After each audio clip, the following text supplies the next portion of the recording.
I've had the privilege of working with moms and babies on every continent of the globe except the Antarctic. And it doesn't seem to matter whether it's a developed country or a developing country. The heart-wrenching fact is that every day mothers and babies are dying from preventative causes. It's very disturbing. And what can we do to change? I'm always on the lookout for some type of simple, low technology, low cost, effective care that can improve maternal and or infant health. And today I'm going to share with you one of the best, I think, that I found in my search that can help both moms and babies to live a healthier life. But first, we're going to go back and take a little trip in history. And the first newborn incubator was invented in Paris by a Dr. Lyon, or Lyon, depending on how you want to pronounce it. I'll pronounce it in English for you. Dr. Lyon found that babies have problems with staying warm. And that is, for every infant that's born, that is actually one of their main issues that they can have, is regulating their temperature. And his invention helped them to stay warm. A lot of his clientele didn't have money to pay for this new technology.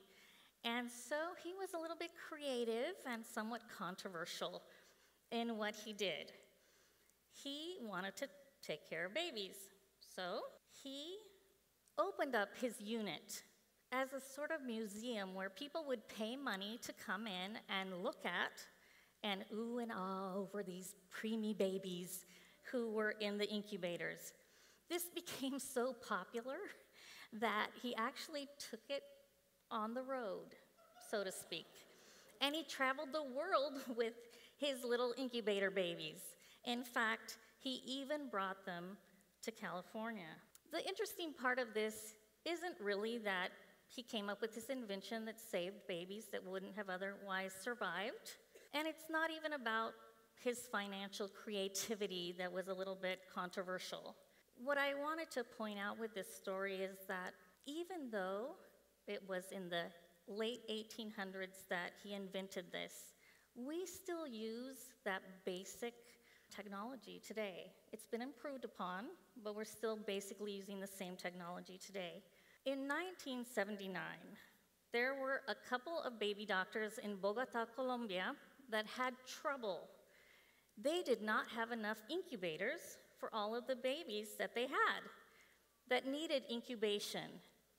And so they thought and thought and thought, what can we do? Because we don't want these babies getting worse or even dying because we don't have available incubators. What in the world can we do? And they came up with an idea that was something like, you know, when you're hurrying around trying to find your keys, frantic that you can't find them, and then you find out they've been in your pocket all the time. It was kind of that kind of a discovery that they made. They thought,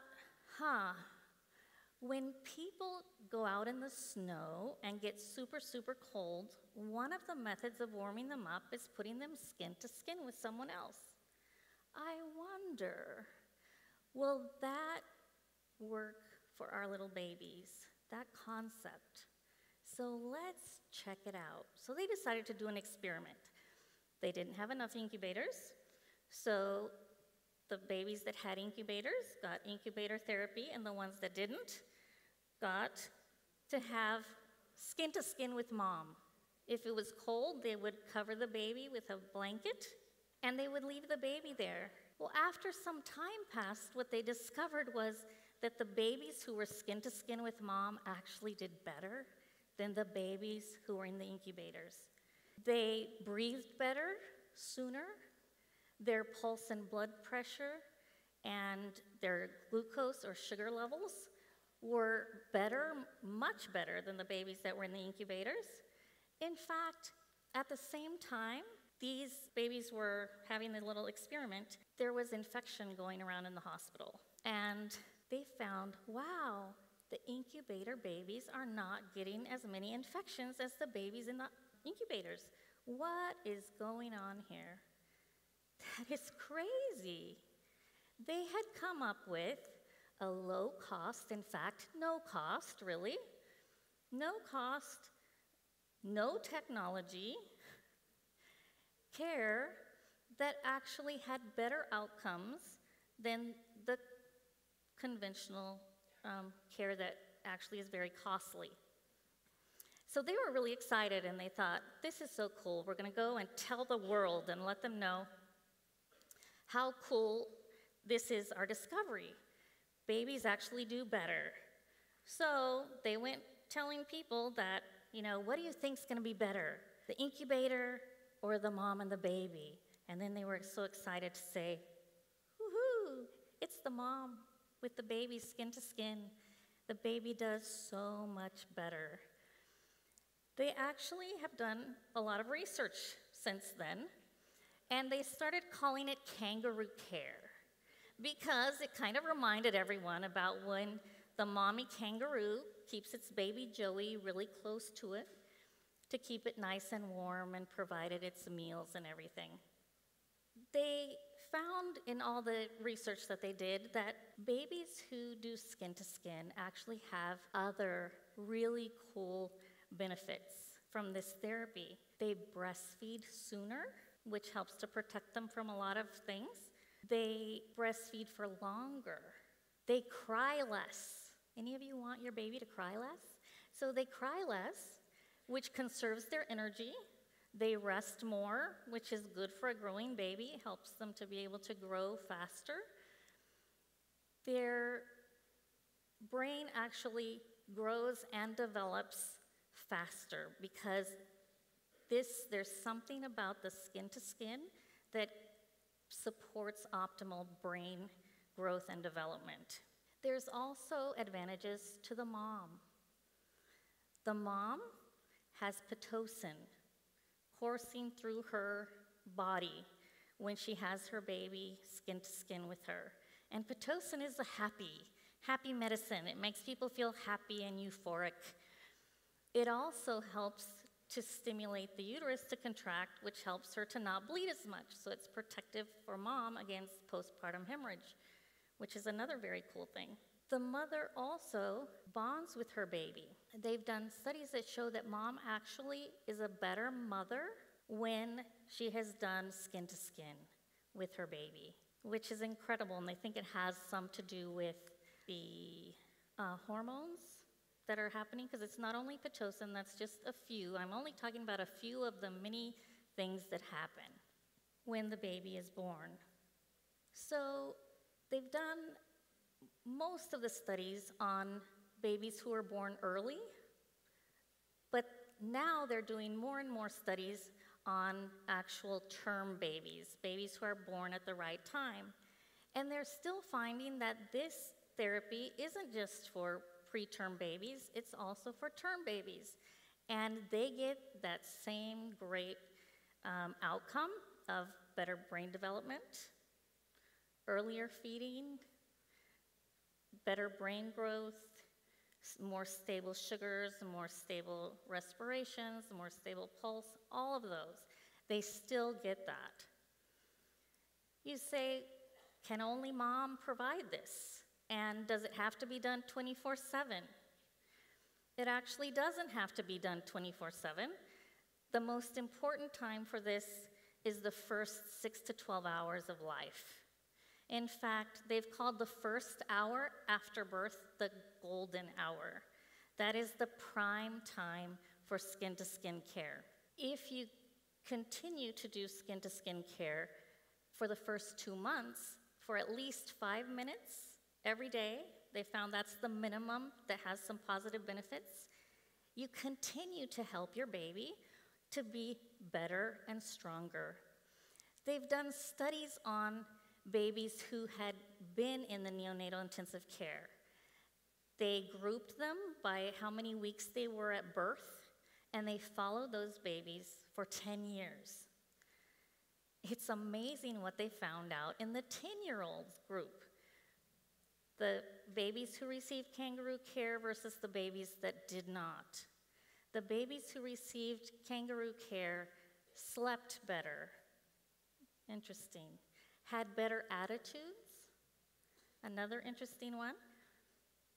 They did better in school, which kind of makes sense with the brain development and growth. They had less depression and anxiety.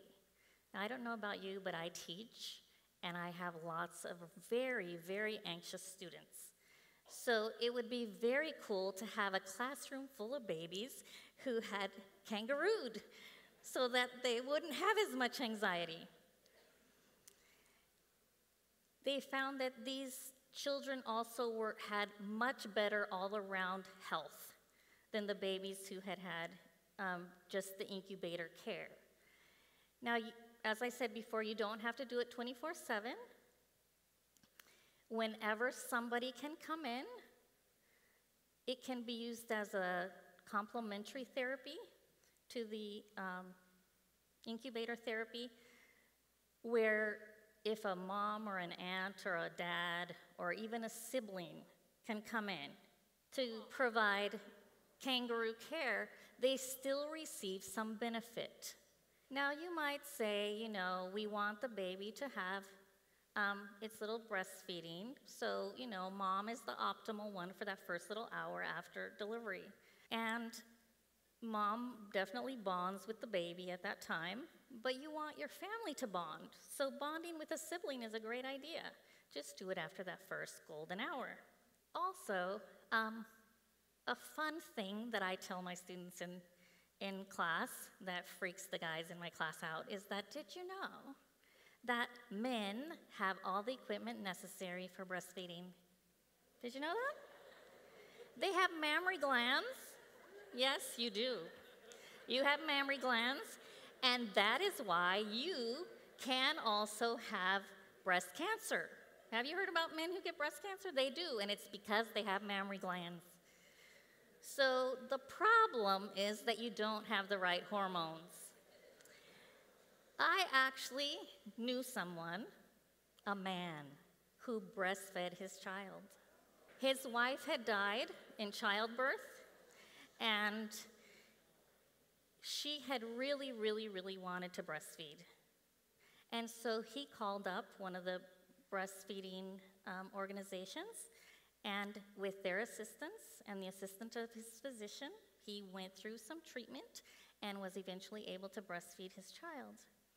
It was kind of for him honoring his wife's memory and giving the best to his baby. So yes, you can breastfeed. You just may not want to. Increasing the percentage of moms who breastfeed is one of the Healthy People 2020 goals that we have here in the US. And so we want to keep that in mind as we continue with this. Because, did you hear in the news just a couple weeks ago about our infant mortality rates? Anybody hear news? A few people. So it's pretty depressing, actually. This is from the World Health Organization and UNICEF, the 2011. The CDC was talking about 2010. So you see here, Afghanistan is the worst, okay, with infant mortality, which is the death of an infant prior to the age of 1, so under the age of 1. So in its first year, per 1,000 live births, it doesn't take into account stillbirth, this is live births, how many babies die within that first year. So Afghanistan is the worst. I haven't put the whole world on here because no time nor room. You would think that we'd be in the top 10, but if you look at this, we're not even in the top 34. But some of our friends are Germany, United Kingdom, Australia. And then we look, and there we see the flag. We're actually 49th best in the world, which for a developed country, that's kind of depressing. The CDC actually took the numbers from 12 countries that had reported the numbers by gestational age. Gestational age is how many weeks pregnant the baby was when it was born that died. And so they took those 12 countries and they ordered the numbers according to the weeks, how many weeks, and they excluded all the babies born under 24 weeks because a lot of the countries didn't have data on those. Because the excuse we've always heard in the media for our high rate is that, oh, we have a lot of preterm births in this country because of all the IVF and everything. And so that's why we don't have a problem. It's because of all the technology that we use in OB. However, this new CDC study showed that actually that's not where the problem is. The problem is we have a really high term newborn death rate. Of the 12 countries, we had the highest. That's really scary. We need to do something to fix that. And adopting low cost, high benefit things, cares, therapies, such as kangaroo care, could help us to meet that goal, and it could also help us to meet the goal of Healthy People 2020. So instead of letting the nurse take the baby to the warmer, where it's going to be stressed out right after birth from being separated from its mom, and evidence shows that there is coursing through it all kinds of stress hormones, if we would just dry the baby off, place it on mom's chest. If it's cool, cover it with a nice warm blanket and let nature nurture. We want our babies to be happy babies and smart babies and healthy babies. So I want all of you to go and share the incredible story of kangaroo care to everyone that you know so that we can keep our babies happy and healthy.